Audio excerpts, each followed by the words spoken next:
Paris. Ça fait à peu près une vingtaine d'années maintenant que je m'occupe d'enfants qui présentent des troubles de l'attention, des troubles du sommeil. Et ce soir, je vais essayer quand même de faire quelque chose qui puisse être merci, qui puisse être... on peut couper cela ? Qui puisse être, je dirais, accessible à tout le monde à la fois et qui ne soit pas trop long en durée pour ne pas trop vous endormir. Ce qu'il faut savoir, c'est que quand on aura, et si on arrive à 90 ans, on aura passé un tiers de sa vie à dormir. Le sommeil est quelque chose de très important, c'est quelque chose de vital, c'est une composante de notre vie, même si c'est une partie de notre vie qui ne nous est pas connue. On n'a pas forcément conscience de dormir. En tous les cas, 30 ans si on arrive à 90. Ce qu'il faut savoir, c'est que le sommeil n'est pas détaché de l'éveil. Il est le reflet finalement de la journée. Et c'est pendant la nuit qu'on va préparer d'ailleurs notre journée. C'est la raison pour laquelle quelqu'un qui dort bien, finalement, passe une meilleure journée le lendemain.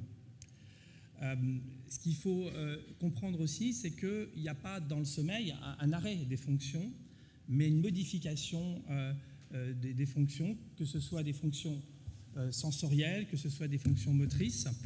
Le corps en sommeil reste toujours vivant, au sens où il reste toujours perceptif, et il suffit simplement de savoir que lors d'un incendie, les chémorécepteurs sont tout à fait capables de mesurer le taux d'oxygène dans l'air et de nous réveiller en envoyant des signaux dans des régions très précises du cerveau qui sont des régions d'alerte, comme le noyau de Ménert, pour nous réveiller. Donc effectivement, le sommeil est une fonction à part entière active. Au cours de notre vie, et même avant d'être né, on a besoin de beaucoup de sommeil. C'est exactement pendant la période prénatale où finalement tout le système nerveux va pouvoir se mettre en fonctionnement pour décider finalement de notre avenir, si on sera un gros dormeur, un petit dormeur, ou même peut-être un perturbé du sommeil. On sait aujourd'hui par des études de mesure que la fonction cérébrale au cours de la grossesse peut être finalement capitale sur le déclenchement d'une pathologie pendant la vie in utero. Certains accidents, certains problèmes de développement vont entraîner dès la naissance des problèmes de régulation du sommeil. Dès qu'on est, on perd du besoin de sommeil, on perd son sommeil. Arrivé vers l'adolescence, on va avoir une chute même assez brutale des besoins de sommeil. Et à l'âge adulte, on va conserver un besoin de sommeil qui correspond à peu près à un tiers de la journée. Donc on va passer à quelque chose qui correspond au départ, quand on est bébé, à 80% besoin de sommeil sur une journée de 24 heures, à 30%. Et si cela est perturbé, eh ben, ça peut entraîner des désordres, y compris sur le plan biologique. Alors, ce qu'il faut savoir, c'est que le sommeil se répartit en différentes fonctions, ou plutôt stades. Il existe un sommeil qui est dit lent. C'est un sommeil, on va dire, passif. C'est un sommeil dans lequel on va se reconstituer. Et un sommeil plutôt actif, qui est un sommeil pendant lequel on va consolider. On fait environ 75% de sommeil lent et 25% de sommeil paradoxal. Ce sommeil lent lui-même se divise en deux parties.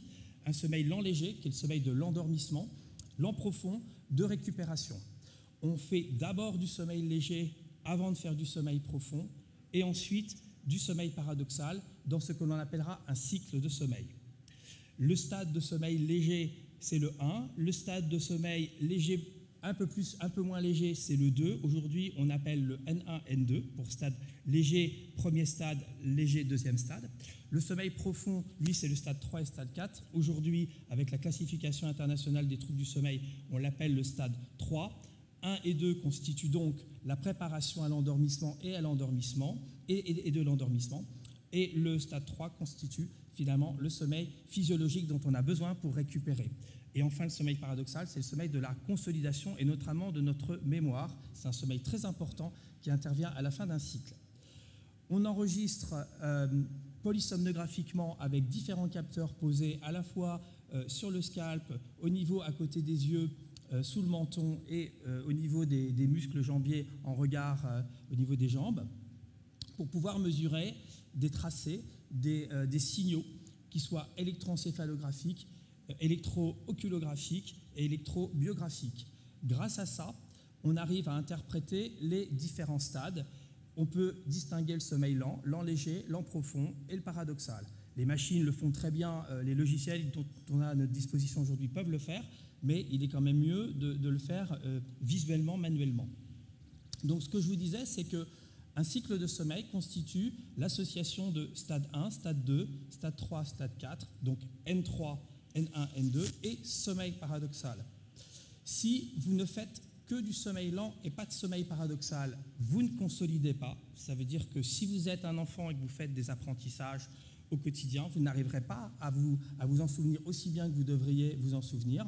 Si vous ne faites pas de sommeil profond, eh ben vous n'arriverez pas même à avoir de la mémoire transitoire, à fabriquer en fin de compte votre mémoire, parce que c'est la préparation. Donc on a un effet préparatoire et un effet exécutant. Donc tous les stades sont importants. Il existe des modifications physiologiques pendant le sommeil. Il en existe pendant le sommeil lent et pendant le sommeil profond. Elles sont différentes, mais elles sont tout aussi importantes. Et tout ça sous coordination de systèmes qui soient sous-corticaux et corticaux. Quand on est à l'éveil, on fabrique quelque chose qui est dans le sous-cortex, qui nous amène à comprendre, qui nous amène à réfléchir, à être attentif, et on le projette.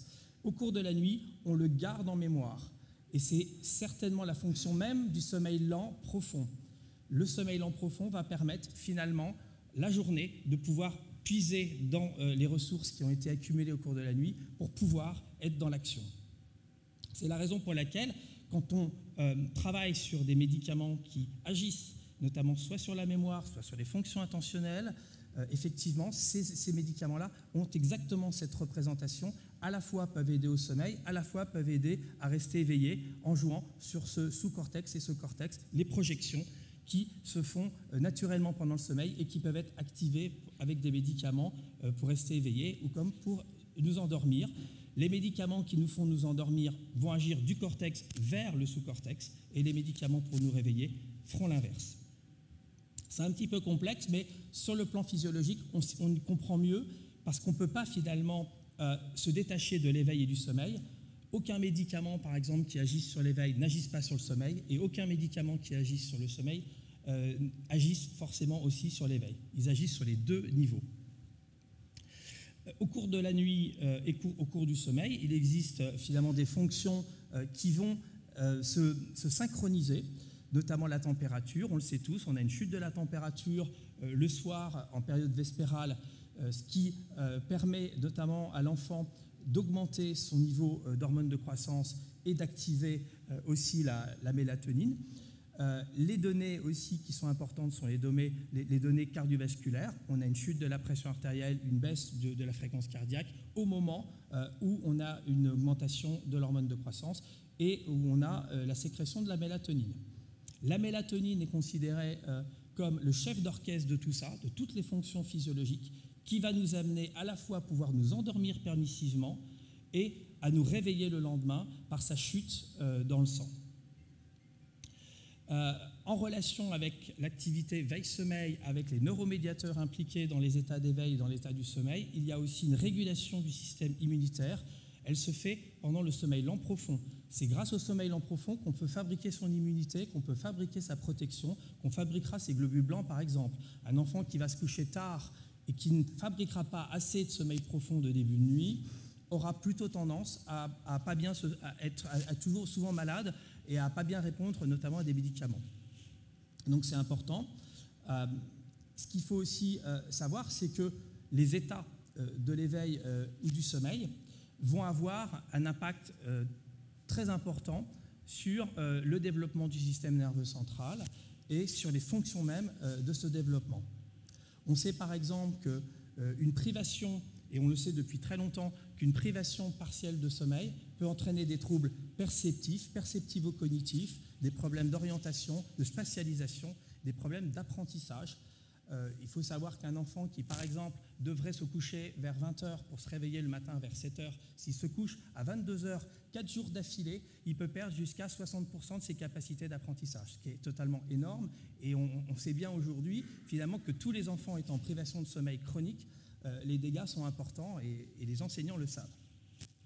La privation de sommeil, la baisse de sommeil entraîne des conséquences sur la motivation, aussi sur les fonctions du langage, sur les fonctions motrices. Donc finalement, le mauvais sommeil peut carrément être responsable de troubles du développement, notamment des troubles cognitifs. D'ailleurs, on le sait, puisque tous les enfants qui ont des problèmes cognitivo-comportementaux, et on peut aller de l'autisme aux troubles déficit de l'attention hyperactivité, tous ont des problèmes de sommeil. Alors qu'ils ne sont pas toujours les plaintes évidentes des parents qui viennent en consultation, qui ne sont parfois même pas les plaintes tout court des enfants, mais qui sont quand même réellement identifiées en consultation spécialisée. Donc, pour résumer, les troubles cognitifs mineurs et privation de sommeil, ça se fait par un allongement du temps de réaction, les enfants sont moins vifs, augmentation des erreurs, surtout sur les processus mathématiques, en quelque sorte, moins de jugement, plus de difficultés à prendre des décisions, et puis procrastination, mémoire de travail. Je n'arrive pas à aussi bien prendre note de ce que je viens d'apprendre. Tout ça, ça nous parle aussi, mais si on y ajoute en plus que dormir augmente l'appétit, on peut comprendre aussi que, quelque part, des enfants qui ont moins de sommeil vont avoir une diminution de l'appétit. Et on peut se retrouver avec des perturbations qui font que les enfants qui sont en privation de sommeil, à terme, vont développer une obésité, ce qui est finalement la conséquence indirecte auxquelles on pouvait ne pas s'attendre. Les troubles du sommeil sont aujourd'hui bien identifiés, classés, catégorisés, critériorisés, on va dire même. Il existe une classification qui existe déjà maintenant depuis plus d'une vingtaine d'années qui s'appelle la classification des troubles du sommeil internationaux, ICSD, pour International Sleep Classification Disorder. Il existe la traduction française de la troisième version depuis 2014 et qui nous est bien utile pour classer nos patients avec les troubles qu'ils présentent. Je ne vais pas tout vous présenter ce soir dans les troubles du sommeil parce que je pense que même en faisant une nuit blanche, je n'arriverai pas à en présenter le tiers. Mais ce qu'au moins on pourra essayer ce dont on va pouvoir essayer de parler, c'est de la narcolepsie et des hypersomnies, qui sont des véritables altérations à la fois de l'éveil et du sommeil. Beaucoup de personnes pensent que la narcolepsie ou l'hypersomnie, le fait de trop dormir, c'est juste un problème d'éveil. Non, c'est aussi un problème de sommeil. Et on va parler ce soir aussi à la fois un peu des troubles du rythme circadien et du syndrome des jambes sans repos, qui sont, encore une fois, des vrais troubles primaires du sommeil ou de l'éveil. Parmi donc ces troubles, la narcolepsie, cataplexie et les hypersomnies idiopathiques constituent finalement les deux principaux troubles primaires du maintien de l'éveil ou de l'éveil. Dans les troubles moteurs pendant le sommeil, ce sont plutôt les mouvements de type mouvement périodique des membres inférieurs et le syndrome des jambes sans repos qui, au coucher, empêche l'enfant d'avoir une baisse de son activité motrice au niveau des jambes notamment. Donc pour les troubles du maintien de l'éveil ou les troubles primaires de l'éveil, l'élément essentiel, c'est l'hypersomnolence d'origine centrale. Ça veut dire que le cerveau produit plus de sommeil qu'il devrait en produire, et de façon idiopathique, ça veut dire sans relation avec l'environnement, sans relation avec les éléments autour de l'enfant. Les plus connus sont les narcolepsies de type 1 ou 2. La narcolepsie de type 1 est une association de 4 symptômes que sont la somnolence diurne excessive, l'attaque de somnolence brutale, la paralysie à l'endormissement, on ne peut plus bouger en s'endormant, l'hallucination hypnagogique, et pendant ce phénomène-là, une abolition du tonus musculaire qu'on appelle la cataplexie.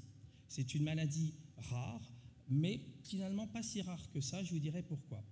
Le début, c'est l'enfance, ça peut être l'adolescence, c'est assez variable. On a aussi des formes plutôt tardives, des gens qui ont une affection narcoleptique à l'âge adulte, mais c'est quand même assez rare.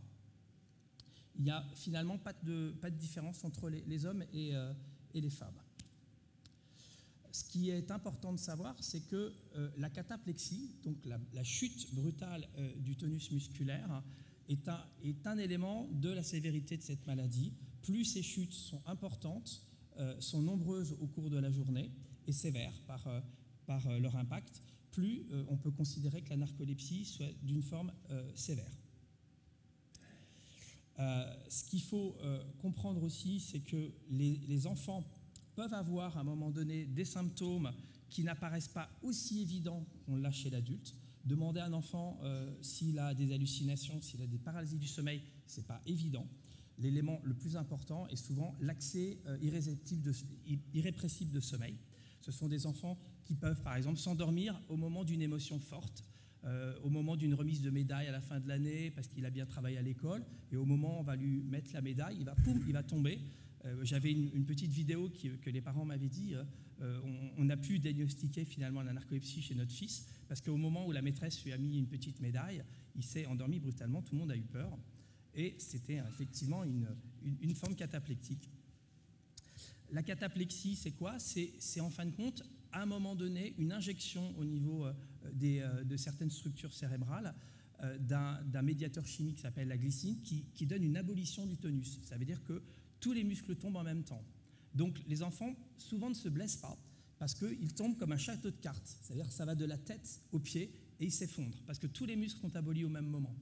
Donc il n'y a pas de chute sur les côtés, devant, c'est assez rare. C'est tant mieux parce qu'ils se blessent moins comme ça. Et c'est dû donc à une irruption pathologique du sommeil paradoxal pendant l'éveil. C'est pour ça que c'est très intéressant d'aller regarder le sommeil chez ces enfants-là, parce qu'ils n'ont pas, comme les enfants normaux, un passage de stade 1, stade 2, stade 3, stade 4, sommeil paradoxal au cours des cycles. Ils accèdent directement de l'éveil au sommeil paradoxal. Et c'est grâce à la polysomnographie qu'on peut le savoir. Dans les critères qui sont aujourd'hui énumérés, connus et sur lesquels on se repose pour poser le diagnostic, c'est essentiellement la polysomnographie, ça veut dire l'enregistrement du sommeil en continu au cours de la nuit, associé le matin et l'après-midi à des tests qu'on appelle itératifs de latence d'endormissement. Ce sont des tests pendant lesquels on demande aux patients de se laisser aller au sommeil. On l'enregistre toutes les 2 heures et le test dure 30 minutes. Donc il vient de passer la nuit à l'hôpital, il garde ses électrodes sur la tête et à 8h, 10h, midi, 14h, 16h, on va le renvoyer dans sa chambre et on va enregistrer les 30 premières minutes de ce sommeil. S'il y a un accès en sommeil paradoxal, on le codera comme SOREM, ça veut dire accès direct en sommeil paradoxal. Le diagnostic de la narcolepsie sur le plan polysomnographique, c'est 2 accès de sommeil paradoxal au cours de 5 tests. Ou une latence d'endormissement inférieure à 8 minutes. Ce qui est important pour cette forme de narcolepsie, cataplexie chez l'enfant, c'est le contexte. Ça peut être une remise de médaille, ça peut être une joie, ça peut être moins vrai une peur. C'est surtout des émotions positives.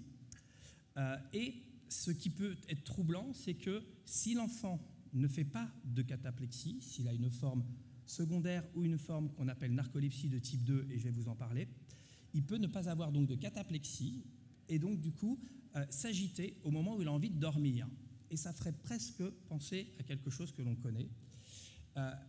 Si l'enfant a des hallucinations hypnagogiques, il faut lui demander, si on ressent qu'il peut présenter ça, il faut lui demander avec ses propres mots de nous dire ce qu'il ressent.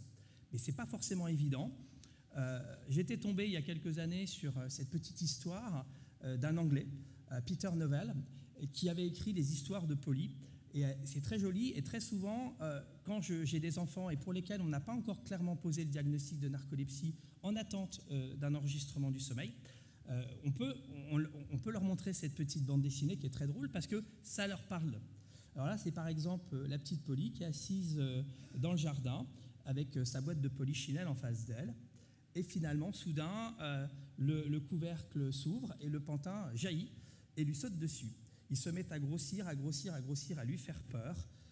Et en même temps, elle se sent rapetissée. Donc, le vilain pantin va la mettre dans la boîte. Il va s'asseoir sur la boîte. La boîte explose. En fait, ce que vient de faire cet enfant, c'est une hallucination hypnagogique. Elle assiste à quelque chose, elle est dans la scène, elle voit quelque chose qui peut être réel, mais qui est faux. Un pantin, oui, mais il peut sauter, ok, mais il ne va pas nous parler, il ne va pas nous regarder et il ne va pas se mettre à être grand, à être petit. Dans l'hallucination hypnagogique, les éléments sont possibles, mais ils sont étranges. Il y a une forme un peu fantastique. Et ce n'est pas forcément évident de le savoir si les enfants ne nous disent pas « j'ai vu quelque chose, j'étais au cinéma et à un moment donné, je me suis envolé et je suis monté dans l'avion avec le pilote ». Ça peut être assez typique. En général, c'est coloré, ça ne fait pas forcément peur. C'est assez étrange, mais il n'y a pas de contenu anxieux. L'enfant ne dira pas « j'ai eu très peur, c'était sombre, on voulait me tuer ». Ça pourrait être une hallucination synesthésique ou une hallucination due à un autre dysfonctionnement, mais pas hypnagogique. Donc ce n'est pas lié forcément au sommeil. Dans la narcolepsie, c'est que lié à ça. Je vais vous montrer une petite vidéo qui est amusante parce que c'est un enfant qui est devenu très vite narcolepsie de type 1, mais lorsqu'il avait consulté à Robert Debré, c'était pour un état d'agitation. Il s'appelle Maël.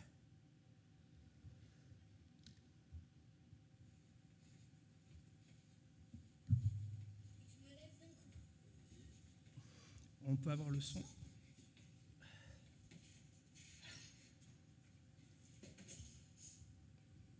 Bon, il ne siphonne pas les bouteilles de son père, hein, je vous préviens.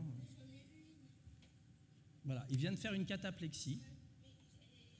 Il va jouer au rugby avec son papa et il va rigoler.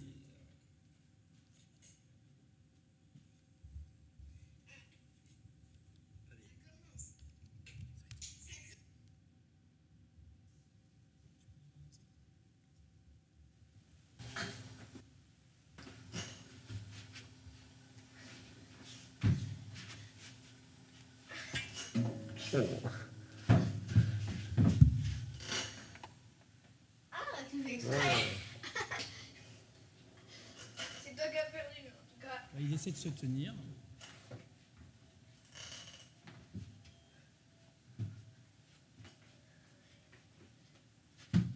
Oh, de justesse. Alors il dit à son papa qu'il essaie de résister, vous voyez.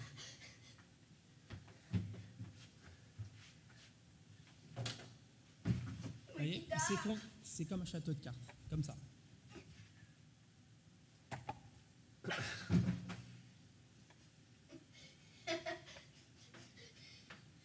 Alors pareil, hein, les muscles faciaux sont relaxés aussi, la mâchoire peut tomber. Il peut y avoir une protrusion de la langue également. Alors la maîtresse avait écrit aux parents, ou elle avait prévenu les parents, disait il fait l'andouille, il fait n'importe quoi, etc. Il se fait remarquer par ses camarades. Voilà.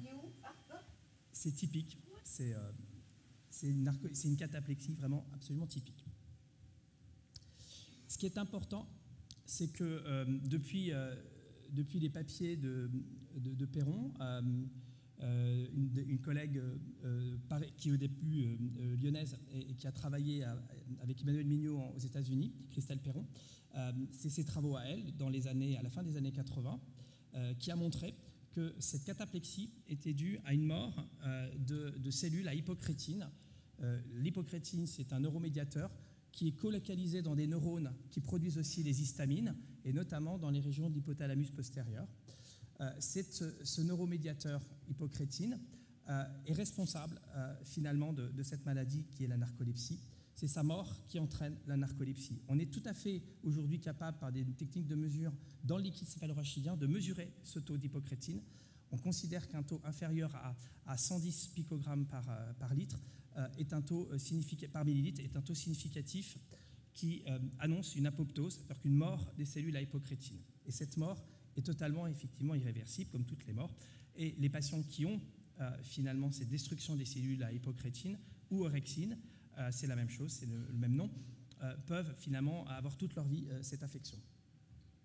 On sait aujourd'hui, depuis en tous les cas les années 90, que cette orexine, hypocrétine, est probablement le chef d'orchestre de tous les neuromédiateurs qui sont impliqués dans le sommeil lent léger, dans le sommeil lent profond et dans le sommeil paradoxal. C'est probablement le chef d'orchestre du fonctionnement du sommeil avec la mélatonine qui est le coordinateur circadien, ça veut dire sur 24 heures. Mais l'orexine est probablement à la tête de la responsabilité de tout ça. L'orexine, c'est l'éveil, mais c'est aussi l'appétit et c'est également les fonctions immunitaires. Comme quoi, Tout finalement est lié. Et c'est grâce finalement à ces travaux de recherche qui ont été menés notamment sur l'hypocrétine qu'aujourd'hui on a espoir de pouvoir trouver à un moment donné des traitements qui pourraient empêcher cette mort. Il y a une prédisposition. On sait par exemple que les patients qui ont une narcolepsie cataplexie, ça veut dire qui ont finalement la narcolepsie complète, ont un marqueur génétique qui se trouve sur le chromosome 6, qui est finalement le code de notre défense immunitaire, le code HLA pour Human Lymphocyte Antigen. Et il y a finalement une combinaison que l'on appelle le DR15, c'est sur des banques d'ADN, DR15, DQB1 602. 97, 98, presque 100% des patients qui ont une narcolepsie cataplexie ont ce typage-là.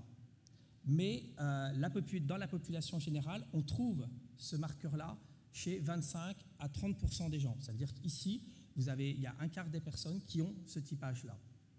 Ce typage entraîne aussi d'autres maladies que la narcolepsie, et c'est probablement à cause de facteurs inflammatoires ou destructeurs de notre immunité que certaines affections sont natives finalement de ce codage. La narcolepsie en fait partie, mais pas que. Le diabète de type 1 aussi. On a très récemment, et j'en parlais tout à l'heure avec un collègue dehors, à la suite des vaccinations qu'on a eues en Europe il y a 5-6 ans, remarqué que certains vaccins étaient devenus finalement agressifs pour notre système immunitaire, au point même de révéler ces fameuses banques d'ADN qui peuvent être à la tête ou à l'origine plutôt du développement de certaines affections. Et notamment, le vaccin H1N1 a fait apparaître des narcolepsies chez des patients qui étaient porteurs du DR15 DQB1 602, sans finalement, jusqu'à maintenant, avoir développé cette maladie qui est la narcolepsie. Donc, depuis ce temps-là, effectivement, en France, on fait très attention lorsqu'on va vacciner un enfant et on demande à ce qu'on fasse la recherche du DR15 DQB1 602. Les particularités de cette narcolepsie, c'est que chez l'enfant, c'est qu'au départ, si l'enfant n'a pas notamment de cataplexie, on ne sait pas si ça ne va pas apparaître. Ce n'est pas forcément annonciateur de ça. On peut simplement avoir un enfant qui va avoir un sommeil allongé, de récupérer de moins en moins, puis un jour, il va avoir une abolition brutale du tonus musculaire sous l'effet d'une stimulation, d'une émotion forte. Donc ce n'est pas non plus parce qu'on n'a pas la cataplexie au départ qu'on ne l'aura pas. Et on peut aussi ne pas l'avoir, et dans ces cas-là, on appellera la narcolepsie de type 2, qui est quand même moins grave parce qu'elle est moins invalidante. On ne va pas tomber brutalement comme ça, on va juste finalement avoir une somnolence diurne excessive, c'est-à-dire un excès de sommeil en journée, avec du sommeil paradoxal, une abolition du tonus, mais sans chute. C'est-à-dire que ça ne surviendra pas au moment où on est debout. On sera assis, on écoutera un enseignant et on s'endormira. C'est quand même un peu moins grave. Il nous est possible d'apprécier la sévérité de cette somnolence, objectivement, je vous le disais, avec des tests qui font suite à la polysomnographie d'une nuit, mais aussi avec des échelles d'évaluation. C'est très intéressant de les faire passer, y compris à des enfants qui sont inattentifs en classe, qui ont des comportements d'enfants agités, puisque, comme je vous le disais, certaines narcolepsies peuvent se révéler chez des enfants qui sont agités parce qu'ils bougent pour rester éveillés. Vous êtes fatigué, vous allez lutter pour pouvoir ne pas vous endormir. Donc, quand on fait passer ce type d'échelle d'évaluation en consultation, on va veiller, par exemple, à bien regarder si l'enfant s'endort dans des conditions monotones ou dans des conditions d'action. Par exemple, le fait de s'endormir en regardant la télévision ou au calme l'après-midi, c'est quand même moins grave que si on s'endort finalement alors qu'on est dans une voiture. Alors ça, c'est pour les adultes, mais si on est par exemple un enfant et qu'on s'endort à la récréation en faisant du sport avec un copain, c'est quand même plus grave que de s'endormir alors qu'on regardait la télévision. Donc c'est sur des éléments comme ça importants qu'on va vérifier s'il y a un danger finalement de développer ou d'être à risque pour un accident. La narcolepsie et l'hypersomnie idiopathique constituent finalement la plus grande partie de ces troubles du maintien de l'éveil. L'hypersomnie idiopathique, il n'y a pas d'accès de sommeil brutaux, mais un besoin de tout le temps dormir. Le narcoleptique, il va s'endormir brutalement, il va se réveiller, il va faire une sieste de 10 minutes, il va se réveiller, il sera rafraîchi. Il sera rafraîchi parce que il va avoir finalement un cycle sans l'avoir fait. Ça veut dire qu'il va aller du début jusqu'à la fin. Il va passer de l'éveil au sommeil paradoxal, mais le sommeil paradoxal terminant le cycle, c'est comme s'il avait dormi finalement. Alors que dans l'hypersomnie, on allonge ce sommeil lent, ce sommeil léger, ce sommeil profond, et on l'étend et on n'arrive pas au sommeil paradoxal. Ce qui fait qu'on est tout le temps dans une viscosité, dans une ivresse de sommeil. La narcolepsie, c'est je m'endors, je me réveille, je suis en pleine forme. L'hypersomniaque, c'est je m'endors progressivement et j'arrive pas à sortir de ça. Je suis tout le temps ankylosé, je ne peux pas sortir. Et c'est probablement d'ailleurs une pathologie plus sévère parce qu'elle n'est pas rafraîchissante. Si on donne un traitement, ça marche quand même moins bien que dans la narcolepsie parce que le patient qui dort récupère s'il est narcoleptique, il ne récupère pas s'il est hypersomniaque. Donc ça ne sert finalement à rien de dormir parce que plus je dors en étant hypersomniaque et plus j'ai besoin de dormir. Et souvent, chez l'enfant, ça peut apparaître comme une dépression juvénile. Ça veut dire que c'est un enfant qui ne va pas se lever le matin, qui parle à personne, qui veut rester au lit. Donc il y a quand même beaucoup d'éléments qui sont importants parce que c'est des enfants finalement qui peuvent finir en psychiatrie et qui peuvent être psychiatrisés alors que finalement ils vont avoir des traitements qui leur seront administrés qui ne seront même pas efficaces parce qu'ils ne remplissent pas effectivement la cible. Donc c'est important de les enregistrer aussi, de faire un enregistrement du sommeil. L'enregistrement du sommeil permet de quantifier, de mesurer. Autant les narcoleptiques ont un sommeil très décousu, où ils accèdent trop vite au sommeil paradoxal, ils ne font pas assez de sommeil léger, alors que les hypersomniaques, eux, ils s'étendent et ils peuvent dormir pendant 13-14 heures sans récupérer. Ils vont se coucher à 19h, 20h, ils vont se réveiller à 9h et ils ne seront absolument pas rafraîchis. Ce qui est aussi important de voir, c'est que parfois les frontières ne sont pas aussi nettes. On peut avoir des critères d'évaluation pour la narcolepsie, pour l'hypersomnie, mais on peut avoir des fois un mélange de tout ça. On peut avoir des enfants qui sont fatigués, qui ne récupèrent pas, qui sont agités, et qui, au moment où ils pourraient succomber à un accès de sommeil, vont se mettre finalement à bouger encore plus.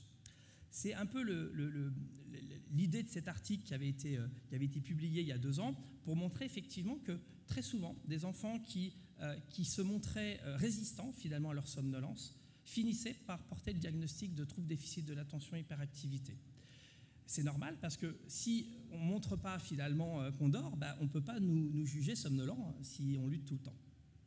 Et ce qui est important, c'est que quand on regarde finalement objectivement les choses, on comprend mieux et on peut mieux aider le patient. Pour exemple, un enfant qui a un trouble de l'attention, qui n'a pas d'hypersomnie, qui n'a pas de narcolepsie, il a juste un trouble déficit de l'attention hyperactivité, on remarque qu'il va s'endormir lorsqu'on va faire l'éthyle avec un temps qui est, on va dire, normal, mais un peu faible, mais normal.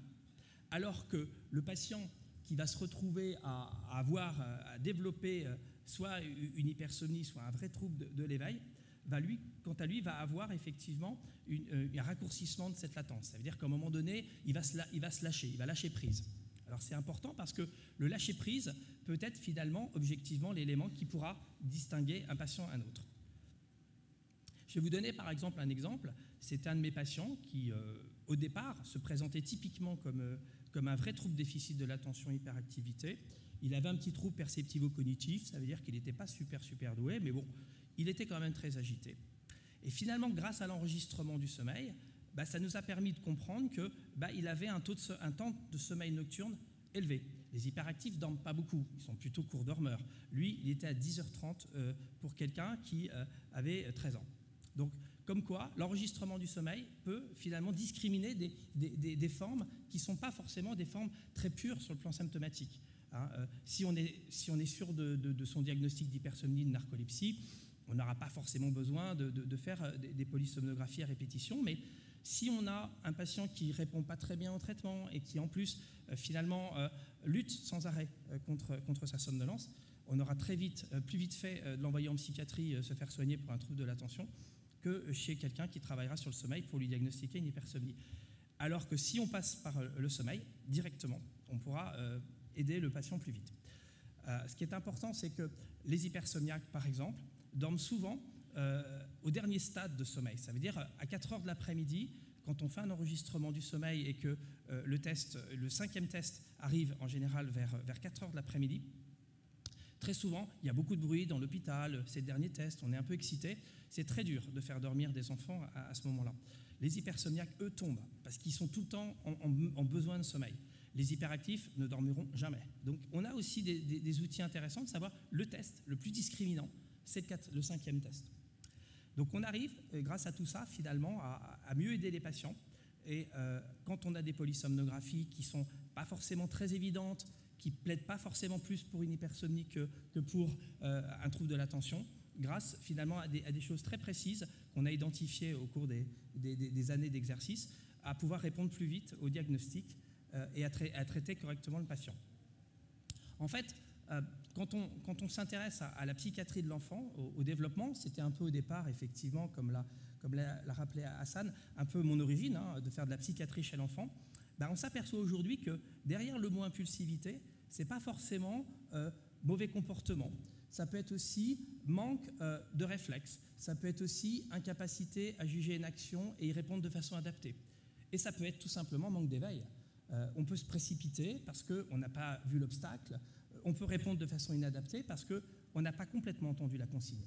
Et toutes ces formes finalement d'impulsivité ou d'hyper-émotivité que l'on peut voir chez des patients qui ont des troubles du comportement, des troubles de l'humeur, peuvent aussi des fois, quand on les décrit bien, quand on les recherche bien sur le plan sémiologique, nous amener à comprendre que si ça se trouve, on a affaire à un patient qui développe une pathologie de l'éveil. Donc la psychiatrie, la neurologie, l'étude aussi des comportements avec des échelles d'évaluation et des mesures objectives électroencéphalographiques, le sommeil, la polysomnographie peut être utile. Comme quoi la transversalité finalement des fois rejoint et nous permet de mieux comprendre. À partir du moment où on a découvert par exemple l'impact des orexines dans le développement de certaines affections du trouble de l'éveil dans la narcolepsie, et bien effectivement, on a commencé à travailler aussi avec les endocrinologues, parce que l'orexine, lorsqu'elle est déficitaire, peut entraîner une prise de poids rapide. Donc, chez les obèses, par exemple, on irait très vite se dire « Ah ben il est obèse, il a un index de masse corporelle élevé, il doit ronfler la nuit, il doit faire un syndrome d'apnée. » Des fois, pas du tout. Il a une narcolepsie, il dort beaucoup, et ça n'a rien à voir avec le fait qu'il soit gros et qu'il ronfle ou qu'il ait des apnées. Ça se trouve, et il n'en a pas. Donc, quand on a un ronfleur ou qu'on a un enfant qui est soi-disant obèse, quand on regarde, on se dit non, finalement, c'est pas ça qui le fait trop dormir. C'est peut-être autre chose. C'est peut-être tout simplement qu'il a un taux d'orexine bas et il faudra aller regarder dans le liquide sphalorachidien.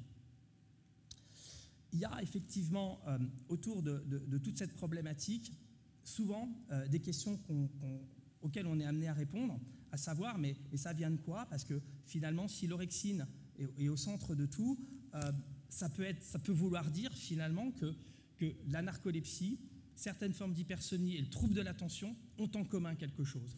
Et c'est probablement vrai, à savoir que ces pathologies-là sont des pathologies qui associent à la fois des problèmes émotionnels, des problèmes de comportement et des problèmes de sommeil. Et qu'on peut, quand on s'intéresse de très près à tout cela, avoir finalement une autre grille de lecture. Les neurologues parlent de narcolepsie, ils ne vont pas forcément s'intéresser aux troubles de l'attention. Mais quand on regarde finalement toutes ces affections-là sous l'œil du spécialiste que nous sommes du sommeil, on voit les choses un peu différemment. Les frontières ne sont jamais aussi brutales qu'on peut le penser. Et il y a effectivement même des études aujourd'hui qui montrent que des patients qui ont été diagnostiqués pendant leur enfance avec un trouble de l'attention, finalement, aujourd'hui sont considérés comme des narcoleptiques. Aujourd'hui, les consensus sont compliqués parce qu'on manque encore de données, notamment pour ne parler que de la narcolepsie, c'est une affection rare, donc on n'a pas forcément beaucoup de patients. Les traitements sont souvent des traitements qui ont d'abord été donnés aux adultes avant d'être donnés aux enfants. Il n'y a pas forcément donc de recommandations et donc finalement pas de médicaments autorisés. Et on a même des choses qui sont totalement aberrantes et auxquelles tous les jours, au quotidien, on est obligé de répondre. Je vais juste, à titre indicatif, vous montrer ça. Ça, c'est l'avis de la transparence, c'est-à-dire que c'est l'autorité suprême en France qui donne un peu les lois sur les médicaments. Alors, par exemple, la Ritaline est autorisée dans le trouble déficit de l'attention hyperactivité. C'est normal, ça augmente le niveau d'attention et le niveau d'éveil. Okay, c'est autorisé dans la narcolepsie. Alors, si vous suivez l'avis de la commission de transparence, on va dire validé par la HAS, on vous dit que la narcolepsie, effectivement, bon, c'est une affection, c'est assez grave, etc., et qu'on peut finalement donner de la Ritaline. Ça veut dire que c'est autorisé. On peut donner de la Ritaline à des enfants qui ont une narcolepsie avec ou sans cataplexie en cas d'inefficacité du mode iodal. Vous dites, OK, le mode iodal n'a pas fonctionné, je vais donner de la Ritaline. Par contre, si vous regardez la notice du mode iodal, on vous dit que le mode iodal peut être utilisé, ne doit pas être utilisé chez les enfants moins de 10 ans, etc., mais qu'il va falloir d'abord tester la Ritaline. Alors, il faut tester la Ritaline pour donner du mode iodal, sauf que selon l'HAS, il faut tester le mode iodal pour avoir la Ritaline. Alors, en général, quand on a quelqu'un de la Sécu qui nous appelle en disant « vous donnez du mode iodal, pourquoi vous n'avez pas donné la Ritaline ?» on finit par lui parler. À la fin de la conversation, il se demande si c'est lui qui vous a appelé ou c'est vous qui l'avez appelé tellement on l'a mis à l'envers. C'est pas possible. On n'a rien qui est cohérent. Ça veut dire qu'on peut faire finalement ce qu'on veut sans le faire. Voilà. Parce qu'il n'y a pas officiellement d'autorisation de donner du mode iodal chez les enfants qui ont une narcolepsie. OK. Donc finalement, on fait ce qu'on veut. Alors comme on fait un peu ce qu'on veut, il va falloir à un moment donné aussi qu'on se prévaut et qu'on puisse expliquer si on avait quelque chose qu'on ne fait pas n'importe quoi non plus. Il faut savoir que le modafinil, donc le médicament qui est donné en priorité dans la narcolepsie chez l'adulte, peut être donné chez l'enfant parce que les études qui ont été faites chez les enfants, mais pas dans la narcolepsie, mais dans le trouble déficit de l'attention et hyperactivité. Donc on voit bien quand même que ces molécules, que ce soit mode iodal, Ritaline, éveillant, sont quand même les mêmes à chaque fois dans des affections qui, a priori, ne se ressemblent pas. Si vous dites un narcoleptique, c'est pareil qu'un enfant hyperactif, on va vous dire, ah ben non, c'est même l'inverse, il y en a qui dort et l'autre il dort pas. Sauf que, au bout du bout, vous apercevez qu'ils ont les mêmes traitements. Alors s'ils ont les mêmes traitements, qu'est-ce que l'on traite si on traite des choses qui sont à l'opposé? C'est la vraie question. Et donc, aujourd'hui, ce que l'on peut finalement avancer, c'est qu'il y a une physiopathologie commune qui amène finalement un fonctionnement cérébral qui donne l'efficacité de médicaments et qui, à chaque fois, sont des médicaments éveillants. Que ce soit le mode iodal, que ce soit la Ritaline, méthylphénidate, finalement, ce sont les médicaments qui fonctionnent dans toutes ces affections. Il existe la possibilité en France de donner d'autres médicaments, la dextroamphétamine, si les patients ne répondent pas très bien ou pas du tout au méthylphénidate ou au modafinil. Il faut savoir que la dextroamphétamine en France n'est possible que si on est en échec thérapeutique. On est un des seuls pays européens qui n'a pas ce produit-là dans notre arsenal thérapeutique, en Allemagne, en Angleterre, aux Pays-Bas, en Belgique. Ce produit-là, dextroamphétamine, est utilisé finalement en première intention. Donc, au bout du bout, somnolence, inattention et comportement, est-ce que ce ne serait pas la même chose? Au bout de tout ça, finalement, c'est le sommeil. Le sommeil est probablement, chez l'enfant, à la base, finalement, de toutes ces affections que l'on verra arriver en psychiatrie ou en neurologie, sachant que, depuis la naissance, les enfants on perd son sommeil. Probablement qu'en fonction de la façon dont on perd son besoin de sommeil, dont on va accélérer ses besoins de récupération, on a probablement au cours déjà des premières années de vie l'explication de ce qui sera plus tard, de ce qui pourra apparaître plus tard, une affection neurologique, une affection psychiatrique. On sait par exemple aujourd'hui, en remontant, en faisant des études rétrospectives, que l'on arrive à mesurer notamment qu'un enfant qui bouge la nuit, c'est dans le syndrome des chambres sauropolymorphes périodiques, d'une certaine façon, va développer, après l'âge de 2 ans, 3 ans, 4 ans, une véritable affection du sommeil, qui elle-même, à un moment donné, aura un impact sur la journée et pourra développer aussi un trouble du comportement, un trouble déficit de l'attention, hyperactivité. On le sait très bien sur les troubles du comportement type trouble déficit de l'attention, hyperactivité, trouble des conduites. On l'apprend aussi aujourd'hui avec l'autisme. Les autistes ont un sommeil qui est très particulier. Ils sont en règle générale en avance de phase. Et si on arrive à améliorer leur avance de phase, on arrive à les remettre à l'heure et donc à améliorer l'autisme. C'est ce que l'on peut faire par exemple avec une mélatonine à libération prolongée que l'on donne parfois aussi aux enfants pour les aider à mieux dormir, à mieux s'endormir. Donc les particularités dans les hypersomnies pédiatriques, c'est que finalement, au bout du bout, il va falloir réduire l'hypersomnolence.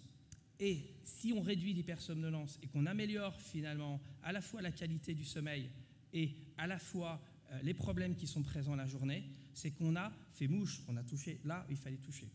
quand on a aujourd'hui des enfants qui ont des problèmes de comportement et on leur donnerait malheureusement des neuroleptiques, on n'améliorera jamais le problème de la somnolence ou le problème du sommeil. On va même l'aggraver. Donc on s'aperçoit très vite notamment qu'on a fait fausse route.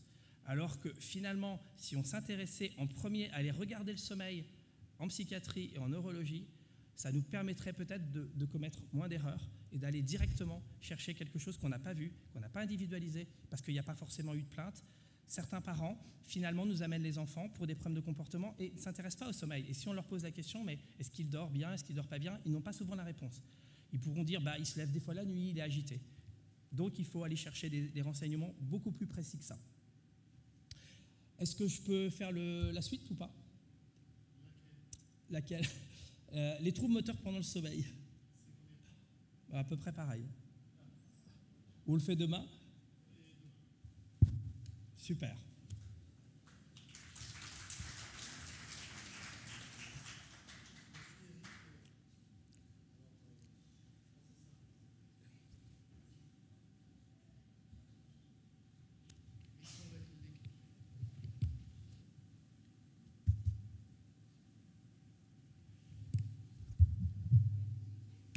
Prends le mien.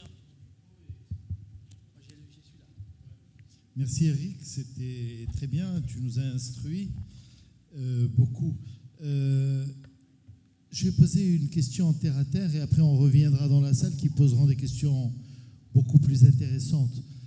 Qu'est-ce que tu penses en termes de sommeil et de perturbation avec les changements d'heure?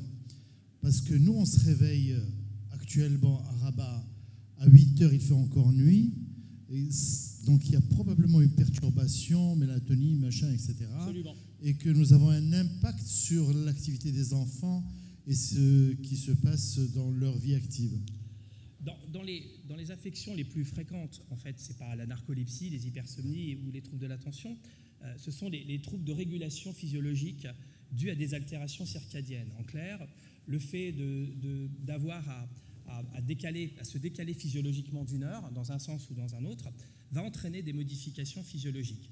Mais normalement, notre organisme est capable de nous recaler, puisque notre plasticité, en fait, est capable d'assimiler par jour 20 minutes de décalage. Ça veut dire que quand on va passer de l'heure d'hiver à l'heure d'été, il va falloir à peu près 3 jours. 20 minutes, 20 minutes, 20 minutes. Lorsque l'on a des enfants qui ont des problèmes déjà de sommeil préexistants, problèmes de comportement, etc., on s'aperçoit qu'ils mettent beaucoup plus de temps d'abord à se recaler. Ils peuvent être beaucoup plus sensibles au bruit, à la lumière, à des changements en même temps de température. Et ça, c'est totalement vrai, notamment dans des affections où directement l'horloge biologique est touchée. Je donne l'exemple que tout le monde connaît, c'est l'autisme. Les enfants autistiques mettent énormément de temps à se réadapter au changement d'heure. Ils sont extrêmement sensibles à la lumière, au bruit. Et d'autant plus quand ils sont soumis à des pressions de brusques changements, notamment que ce soit de lumière. Si par exemple ils vont voyager, ils vont partir au soleil, ils vont être extrêmement perturbés. C'est la raison pour laquelle, par exemple, on a souvent des parents qui viennent consulter à des moments où, cet été par exemple, un petit peu avant l'été, au mois de mai ou au mois de juin, on a eu beaucoup de demandes pour des enfants autistes parce qu'ils ne supportaient pas la lumière.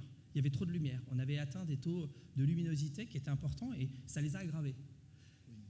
Alors, excuse-moi de continuer, mais les changements d'heure, tout le monde est d'accord que c'est perturbant, que ça entraîne beaucoup de problèmes, etc. Ma question, c'était quelle heure choisir? Parce que je pense qu'on s'est trompé d'heure, nous.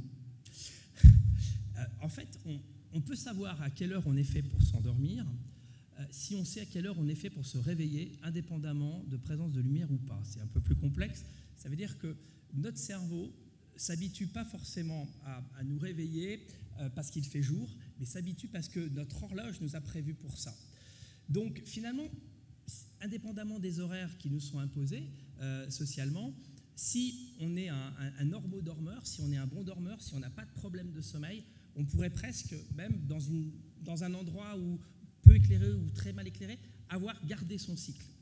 Quelqu'un qui n'a finalement pas de problème clairement de sommeil, il a son horloge qui fonctionne bien. Et la mélatonine lui sert à, en quelque sorte à coordonner. Mais ce n'est pas forcément ça qui va tout déclencher. Alors que des gens qui ont des affections neurologiques, qui vont toucher les systèmes, on va dire sous-corticaux, avec des atteintes sur les circuits de la mélatonine, oui, là, effectivement, ça peut terriblement les perturber. Le problème que l'on a plus, c'est la privation partielle de sommeil. On est tous des privés de sommeil, et effectivement, des fois, le changement d'heure ou le changement de luminosité peut faire déclencher plein de choses, peut nous empêcher finalement d'être bon dormeur si on l'était, parce qu'on était peut-être court dormeur, mais en privation de sommeil, on va se retrouver à devenir insomniaque, ou des choses comme ça. Et on attribue très souvent au changement d'heure le problème, alors que ce n'est pas le changement d'heure. C'est-à-dire qu'on est allé trop loin. C'est à un moment donné, on a dépassé la limite. On était déjà sous le seuil et on a franchi le seuil. Et il a fallu d'1 heure de décalage pour tout déclencher. La plupart des gens aussi qui nous disent finalement, depuis qu'on a changé d'heure, je n'arrive plus à m'endormir, la première chose qu'on leur pose comme question, c'est vous dormez combien d'heures et à quelle heure vous allez vous coucher? Et ça, déjà, ils disent oui, c'est vrai, je ne dors pas beaucoup. Vous vous réveillez à quelle heure? J'ai du mal à me réveiller à 6 heures parce que je me couche à minuit ou 1 heure du matin. C'est ça.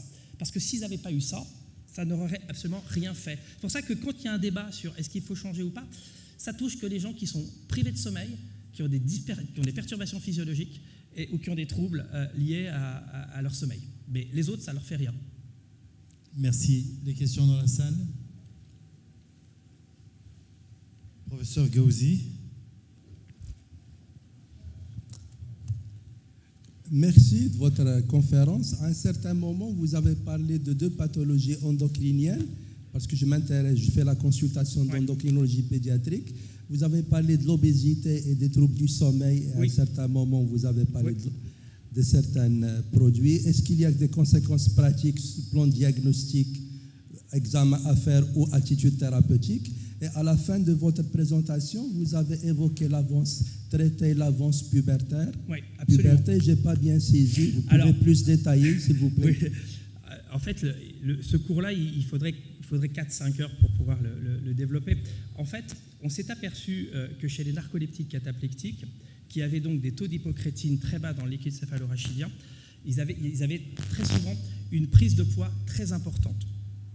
Cette prise de poids très importante liée à la chute de l'hypocrétine entraînait des modifications de la leptine et de la gréline. Ça veut dire que par voie conséquentielle, ils avaient des modifications, ne serait-ce que sur la leptine qui intervient dans la régulation des lipides, etc., et de l'appétit pour la gréline, et que tout ça était en cascade.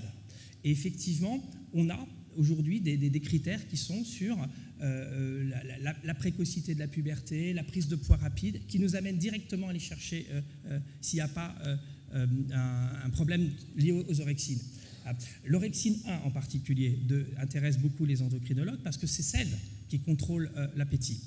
Et il suffirait aujourd'hui de regarder par exemple sur les obésités, s'il y a effectivement des problèmes des orexines pour peut-être mieux comprendre le réel problème. Mais c'est assez compliqué parce qu'on ne peut pas le mesurer sur le plan plasmatique. Il faut aller chercher dans le liquide céphalorachidien. Donc les endocrinologues n'ont pas encore l'habitude d'aller regarder le taux d'orexine dans le liquide céphalorachidien et encore moins d'aller demander des imageries fonctionnelles pour mesurer le taux des récepteurs 1, le récepteur 1 à l'orexine. Mais c'est des voies qui sont aujourd'hui sur le plan scientifique en développement, c'est sûr. Et c'est intéressant parce que c'est une autre façon de comprendre en fait, la perturbation biologique du sommeil liée à l'obésité. D'autres questions? Merci Eric. Donc vous êtes tous invités à dîner à la terrasse.